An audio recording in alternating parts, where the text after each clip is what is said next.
N. Chandrasekharan is Chief Executive Officer at TCS. He's with us, Chandra. Good morning. Great to have you with us here. Good morning, sir. Rajesh Gopinath is Chief Financial Officer at TCS. Thanks very much, Rajesh. Appreciate you joining in. So, a flying start to fiscal 15, Chandra? It's a good quarter and a strong set of numbers. Quite happy. How happy? You thought it's panned out better than what you thought? No, not really. Not really. I think that way, if you ask, I think we could have been slightly better than what we posted. Yeah? Rajesh? Your first sense? I think it is in line with what we were expecting. Right. So overall, both on the demand side as well as on the cost side, right. Good set of numbers. No, so I mean, you've been saying now for the last 2 quarters that fiscal 15 should be much better than fiscal 14, right? So this kind of supports that. Yeah, definitely it supports that. I think the key thing to take away is when you see a strong volume, a 5.7% volume. Typically, if you go back and look at any quarter we have done such strong growth, we would have been ably supported by BFSI, which was our largest vertical. Yes. 40% of our revenues come from BFSI. But this time, we've been able to deliver such strong numbers, with BFSI being muted, and all the other verticals picking up significantly, and it's been pretty agile. Because each one of them have delivered good numbers. So I'm very, very happy with that.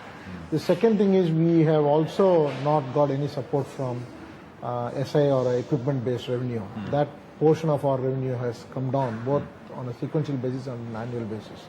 So given these two, I think I'm particularly happy with the quality of growth and the quality of volumes that we have got. And the deal pipeline is good, and the customer metrics is very good. You've given me the cue for the next question, BFSI. So why muted? I think BFS did well, and we had a degrowth in insurance. But Going that's into been yeah, I think an issue for many quarters now, right? Not really. It's been muted for quite some time, and it went down this quarter, and hopefully I think it'll recover from there. So BFSI is still the largest, right? Yeah, it's still the largest. Yeah. So it has to do well. It has to do well, and it'll do well. Yeah. You think it will? Yeah, it'll pick up. Yeah. Second, third, fourth quarter will be better than the first quarter. Yeah, I'm counting on that. Okay. Yeah. Rajesh, margins came down a little bit, although I think it came down lesser than what people were expecting. So can you tell us how's the margin trajectory going to look like? I mean, this quarter you've had wage increase impact, you've got those things as well. Actually, this quarter's margin performance, we are very happy with it. So overall, if you look at the negatives, we had about a 219 basis point impact on margin due to the wage increase, which was along expected lines. We had a 73 basis point impact due to currency, and a 79 basis point impact due to a one-off accounting change that we had done on the depreciation side. But the operational efficiency levers that we've been able to drive, including utilization, shift into better quality of revenue, has given us a margin support of almost 85 basis points. So overall, while it is down to 85, there is a one-off of about 79 sitting there. But the 85 of operational efficiency gives us a lot of confidence about maintaining. So margin for the full year, don't give me a guidance you want, but just give me an idea. So what are you looking at, margins? If the year turns out, we are likely to be bouncing around in the middle of that range. So we should be back up over 27 next quarter, and we should be bouncing around that depending on how the rest of the environment pans out. But if that's the middle of the range. Most things for the last many quarters, Chandra, are at all-time highs for TCS, right? Utilization, for example, right? All-time high. Can it sustain? That's the... yeah, it can, but I think, I'm not looking at it that way. Because, I have said that today we have a scale, 305,000 professionals. Right. We shouldn't be looking at percentages. Right. We should leverage the scale. Each of our units are becoming larger now. So given that situation, we will do what is right in a particular quarter when we get a significant growth in Latin America, say. Then in that quarter, we'll have to hire a lot more people to meet the demand in that market. Then the overall utilization may drop a little bit. So it's a function of many things, but I wouldn't look at a fixed percentage. And if from 85.3 it goes to 84, I'm not going to sweat about it. And if it touches 86, I'm not going to feel squeezed. There is room. See, the scale gives you, when you look at it positively, the scale gives you the flexibility to operate and maneuver a little bit. But doesn't it also kind of make, I mean, it harder to manage everything? No, I think that's what we have addressed through the structure we have. The structure of the company is that we've got 24 units which are managing this size, and each one of them are pretty independent. But at the same time, we have certain organizational functions which are bringing the synergies between them.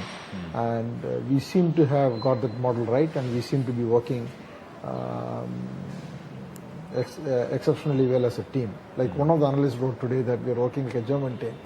Sorry, I didn't get that. One of the analysts wrote today morning that we are working like the German football team. So I was quite happy with that comment. Clinical efficiency. So, Yeah. so I mean, I think you can always improve. You can always improve, and I think we're working together well, and I see. I mean, that's the one of the things. I mean, it's been constantly said that you manage both clients and employees very well, right? So, I mean, attrition has gone up a little bit this quarter, but it's still one of the lowest in the industry. I think always the first quarter you see a small increase in attrition because some people take up higher studies, so they leave. So that always shows up a little bit increase in attrition in the first quarter. So, Do you in terms of getting fresh talent and new talent and good talent on board, because that's important, right? It's a service industry. You need good people on board. You're able to attract the best now. I mean, that perception. we're getting a very strong set of freshers. We have also matured in our processes to be able to work with campuses. We, in fact, are engaged in social media through we have a portal. We're engaged with most of the students even before they join, even before they apply, if you will. So I think we seem to be doing a very good job. But these are areas in which you can never say that you got it right. These are areas in which you've got to be constantly looking at what should we change. And the overall brand of the company is also helping. Overall, the fact that we are doing well. One of my colleagues used to say that this was in the context. This is many years back. This was in the context of another company. There was a mother-in-law company that if you went to the potential mother-in-law and said, "Well, I work for this company in your same sector," I mean, the chances of you actually getting her daughter's hand in marriage went up. I think you're the mother-in-law company now. Fair to say, Chandra? I don't want to comment on that, but I think we are quite happy with the fact that we are able to attract talent and we are able to nurture. More importantly, nurture and retain talent. But there is no attrition problem per se. I mean, what we've seen in the first quarter is just, no, absolutely not. Seasonal sort of bump that you've seen. So what are you seeing in terms of which other? Let's talk about verticals where you see the maximum growth coming in. What are you most excited about? We are excited about retail because the adoption of technology is much faster in retail now because they are all transforming very fast. And a lot of innovative solutions, a lot of not only the e-commerce kind of solutions in the channel side, but also how do you link the channels with the store experience. So there's a lot going on in-store experience. A lot going on the driving the efficiency in the supply chain. So that many parts of retail are getting reimagined, if you will. So I think we're pretty excited about retail. We are pretty excited about And retail is what? I mean, how much of your business right now? The retail CPG is about close to 15% almost. 14-15%. Okay. So that should it's been growing steadily year after year. Yeah. So, and I think we are also pretty excited about media information services because those businesses are investing a lot in analytics, and we are doing a number of big data projects. And even the communication providers media segment also is investing significantly in the front end. So those sectors are going through massive transformation. So we are pretty excited about those businesses. And healthcare life sciences is also a significant area of focus. We are winning a large number of clients, not only in terms of IT services, but again a lot in terms of KPO especially in drug safety, clinical data mining, and so on and so forth. I think there's significant opportunities. So we are very So retail, media, healthcare. media, life sciences. These are essentially life consumer sciences, life consumer sciences, businesses, right? I mean, broadly speaking. Yeah. And what about, I mean, Utilities is doing well for Utilities, us. Utilities is doing well, and we see opportunity in the energy sector. We see B2B businesses. I think banks primarily pushing towards optimization, significant opportunities to transform because they're all large and they made big investments over a period of time. So they're trying to consolidate and optimize. So it's a completely different set of initiatives in financial services. So I think I think what we feel good about is the opportunity to understand and significantly participate in shaping the future, because everybody is learning. It's not that, does scale give you that advantage, Chandra? so the scale and also the capabilities. We were not in the space that we are at today. Previously, 10 years ago or 5 years ago, we would go and then say that we want to bid for application services. It's something that they were doing. They were doing with somebody, they were doing it in-house, and then it's a question of we going and then finding a value proposition. Sometimes a cost, sometimes a quality, sometimes an offshore model, whatever it is. But now we are in a stage that we are dialoguing with them to co-learn, if you will, co-learn, co-innovate, I don't know, but basically what the transformation is going to be. And that opportunity is pretty exciting for all our people. So you're essentially saying that you basically are working alongside, shoulder to shoulder, and Right. We bring some ideas, we bring the global best practices, because we have such a rich set of clients, and we learn a lot. We are executing many engagements in different parts of the world.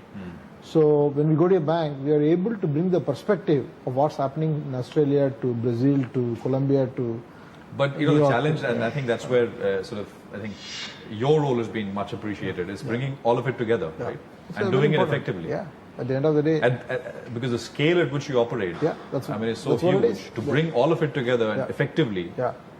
right? I mean, that's It is about bring the best of what we learn and the best of talent we have, not only within a sector, not only within a region, but across sector and across regions in front of the client. yeah. The more you do that, the more chances that you are able to bring in ideas.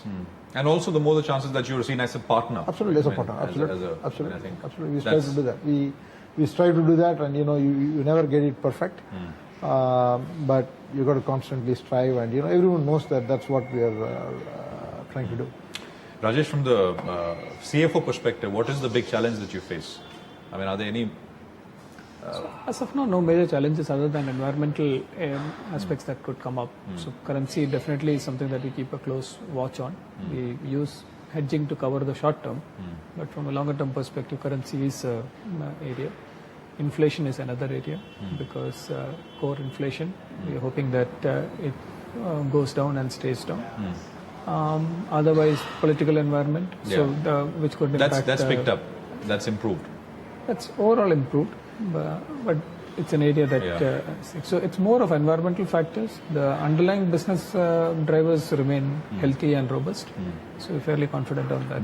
What about wages? I mean, wage pressure. I mean, because we've seen that picking up generally through the industry. I mean, is that Wages is a factor of inflation and overall demand environment. Yeah. So last couple of years, while the inflation has remained high, the overall demand environment has been muted. yes. So we were able to handle it in the lower one.